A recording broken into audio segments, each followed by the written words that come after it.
So you might have heard of the concept of an INFJ door slam. It's basically the fact that INFJs, they will do this thing where they will just decide in their heads that they're done with you, and then there's no going back for them. You will probably never talk to them again. But I'm not here to talk about the INFJ door slam. I want to explain a concept called the ENFJ Ultimatum.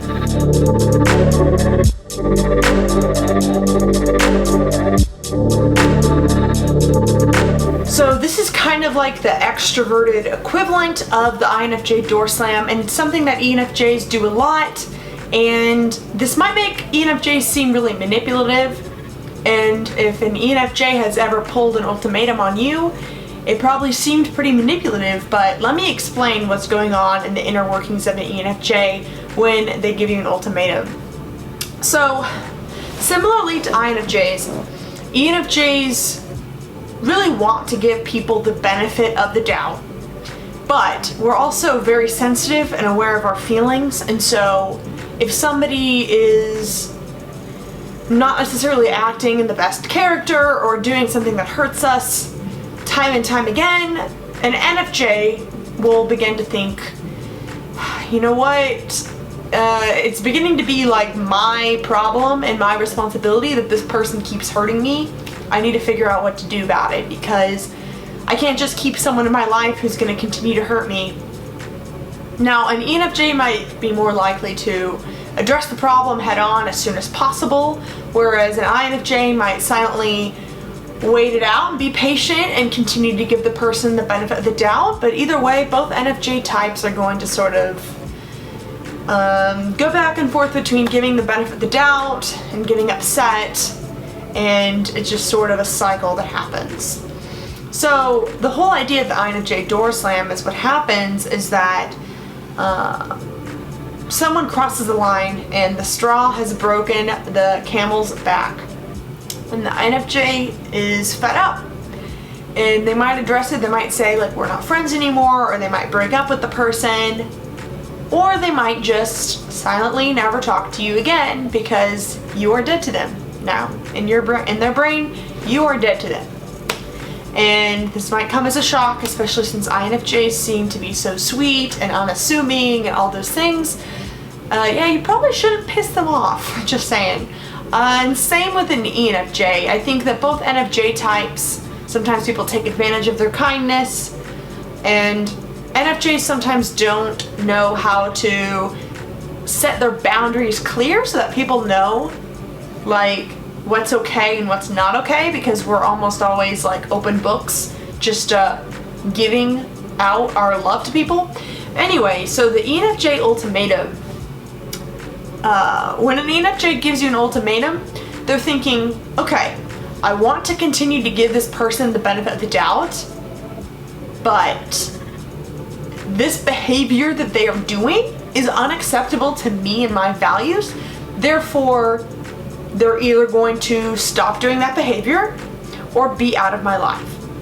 So for an ENFJ to get to the point to give you an ultimatum, they already don't care if you are in their life or not. And I know that seems hard to believe, because an ENFJ, if they say, like, you either need to stop doing this or we're breaking up or something, you might think, like, all of their passion and their excitement, that must mean that they want you to be with you, and that they're going to be with you no matter what. They just are trying to change you. But that's not really true. An ENFJ will only say, like, do this or we're done, if they have sort of come to the conclusion that they are not okay with the behavior and they can't change you. But ENFJs, compared to INFJs, we really believe that we have power over our situation, and so we always want to communicate and we always want to be 100% clear. And so whenever I give someone an ultimatum, like either listen to me or go away right now because I need to be listened to.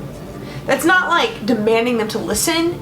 It's just saying, it's like the acknowledgement that, like, what's happening right here is literally worse than being alone. And I'm going to give you the choice because I literally don't know if you're going to be able to snap and listen to me. And okay, this is especially dangerous whenever we're talking to NPs, because NPs almost always, whenever I say something like this, they think that I'm trying to change them or something. And also, NPs aren't very good at snapping out of it. Whereas if somebody told me like, hey, you either need to shut up or go away, or hey, you need to either like stop talking about you all the time and not listening to me, or we're breaking up. If somebody said that to me, then it would really make me think, and I would probably be able to change my behavior pretty quickly. And I think that other ENFJs are like this too. Like, if someone says something that bold, I would be like, oh, okay, they mean business, this is hurting them, I need to stop, and I would stop. Because the only reason why I was acting that way is because I thought that it was best for them. And so basically, if someone gave me an ultimatum, it wouldn't be a big deal. Like, I would actually probably figure out either, okay, they're asking me something that's impossible, let's not be friends, let's go our separate ways, or I would think, okay, I see what they need now, and I see what I've not been doing, so I'm gonna just do it. And so that would be pretty easy for us to figure out. But to see, like, yeah, the problem is when ENFJs are like, hey, you either need to do this or we're done. It's because they have reached a state of emergency, a state of not being heard, and a state of pain. The ENFJ is in such pain that they know that no matter what, they need to get out of this situation right now. So yes, it looks extremely manipulative, and I'm not even gonna sit here and tell you it's not manipulative, but I don't think that ENFJs do that to intentionally be manipulative. I think that we do it because we are aware of our emotions at the moment, and we know we're trying to look at the pathways of what will feel better. I'll either feel better if this person stops invalidating my feelings, or if they are not in my life. So it seems very dramatic,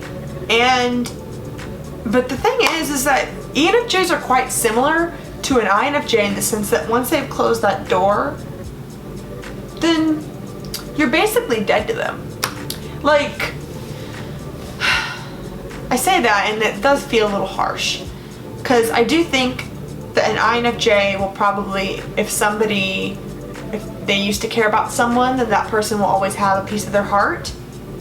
But they're dead to them in the sense that they're done trying. For me, as an ENFJ, I don't think that we slam the door as hard. I think that we, instead of getting rid of the person in our life, we get rid of the behavior. And if that person ever changes their behavior, then we'd probably just let them back in pretty quickly. Like, let's say you have an alcoholic boyfriend and you tell them that they need to either stop drinking so much around you, or you're breaking up for good.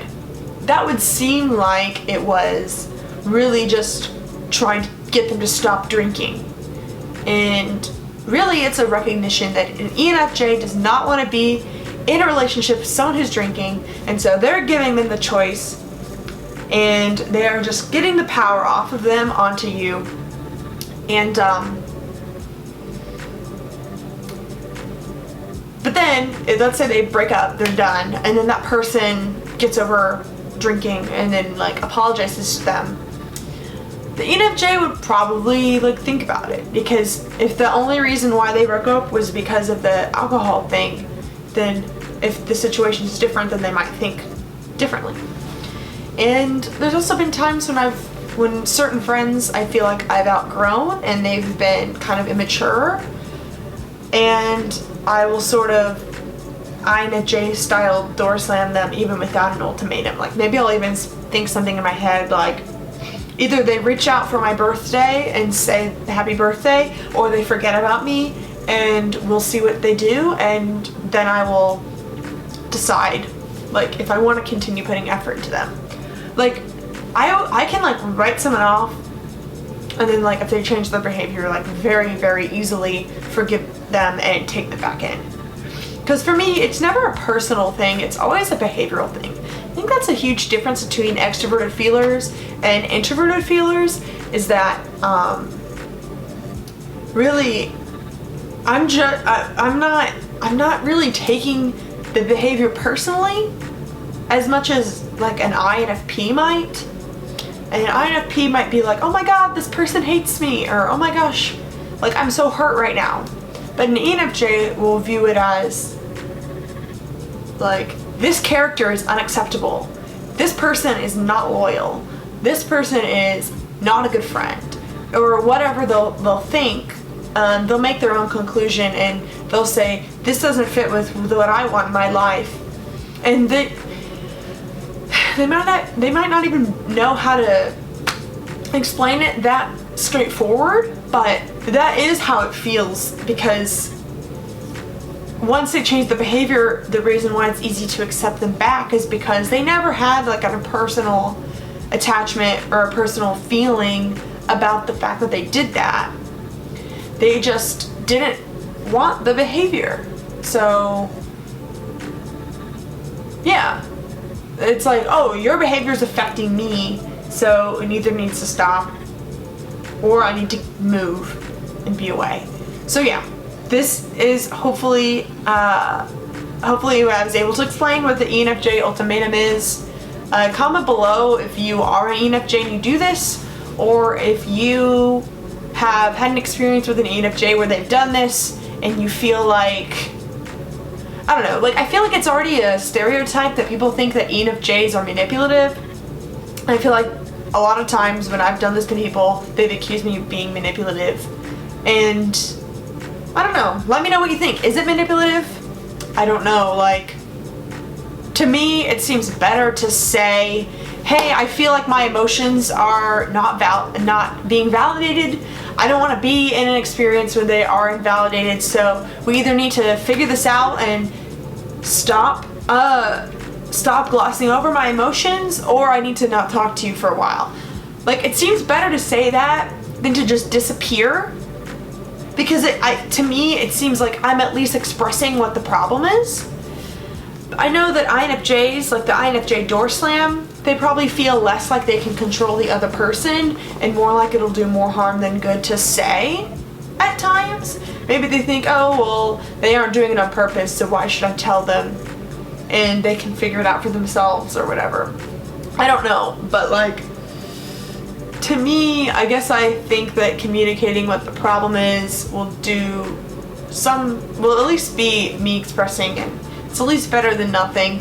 Even if it might seem manipulative, I think I'm at least being truthful. Thanks for watching the video. I appreciate it. Bye.